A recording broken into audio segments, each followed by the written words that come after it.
Lionel മെസ്സിയുടെ എല്ലാ കിരീടങ്ങളും സൂക്ഷിച്ചിരിക്കുന്നത് ബാഴ്സലോണയിലാണ്. അദ്ദേഹം തന്നെ പറയുകയാണ്, അദ്ദേഹത്തിൻ്റെ അവസാന ഇൻ്റർവ്യൂവിൽ വേൾഡ് കപ്പ് ഉൾപ്പെടെ എൻ്റെ എല്ലാ ട്രോഫികളും വെച്ചിട്ടുള്ളത് ബാഴ്സലോണയിലാണ് എന്ന് ലയണൽ മെസ്സി പറയുകയാണ്. തൻ്റെ ക്ലബിനെ ഇത്രയേറെ ഇഷ്ടപ്പെടുന്ന ഒരു താരം ഫുട്ബോളിൽ ഇതുവരെ ജനിച്ചിട്ടില്ല എന്ന് വേണമെങ്കിൽ പറയാം. ബാഴ്സലോണയാണ് അദ്ദേഹത്തിൻ്റെ വീട്. ബാഴ്സലോണയിലാണ് അദ്ദേഹം എന്തെങ്കിലുമൊക്കെ ഫുട്ബോളിലായി തുടങ്ങിയത്.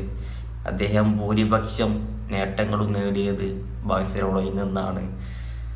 അവസാനം കരഞ്ഞുകൊണ്ട് അവിടെ നിന്ന് പടിയിറങ്ങിയ ആളാണ്. എൻ്റെ വീട് ഇവിടെ ബാഴ്സയാണ്, എനിക്കിവിടേക്ക് തിരിച്ചെത്തണമെന്നൊക്കെ അദ്ദേഹം കരഞ്ഞുകൊണ്ട് പറഞ്ഞതാ വിടവാങ്ങൽ പ്രസംഗത്തിൽ. പിന്നീട് പല കാര്യങ്ങളും അദ്ദേഹം മാധ്യമങ്ങളോടും മറ്റുമായിട്ടൊക്കെ സംസാരിക്കുമ്പോഴും അദ്ദേഹം ബാഴ്സയുടെയും ക്യാമ്പിനോയുടെയും ഒക്കെ പേരുകൾ എടുത്തെടുത്ത് സംസാരിക്കാറുണ്ട് ലയണൽ മെസ്സി. അത്രമാത്രമാണ് അദ്ദേഹവും ബാഴ്സയും ക്യാമ്പിനവും തമ്മിലുള്ള ബന്ധം. അദ്ദേഹത്തിന് ബാഴ്സയിൽ വീടുണ്ട്. അപ്പം അദ്ദേഹം പറഞ്ഞ കാര്യമാണ്, എൻ്റെ വേൾഡ് കപ്പ് ഉൾപ്പെടെയുള്ള ട്രോഫികളെല്ലാം കിരീടങ്ങളെല്ലാം വെച്ചിട്ടുള്ളത് ബാഴ്സലോണയിലാണ് എന്നുള്ളത്. അതുപോലെ തന്നെ എനിക്കിനി ഒന്നും നേടാനില്ല, വേൾഡ് കപ്പായാലൊന്നും ഇല്ലാത്തത് ഇപ്പോൾ അത് നേടി, ഇനിയൊന്നും ചോദിക്കാനില്ല, ഞാനെല്ലാം നേടിക്കഴിഞ്ഞു എന്ന് അദ്ദേഹം പറയുകയാണ്. വെറുതെ പറയുകയല്ല, ഉള്ള കാര്യം തന്നെയാണ്. അദ്ദേഹത്തിന് ഇനി ഒന്നും നേടാനില്ല ഫുട്ബോളിൽ.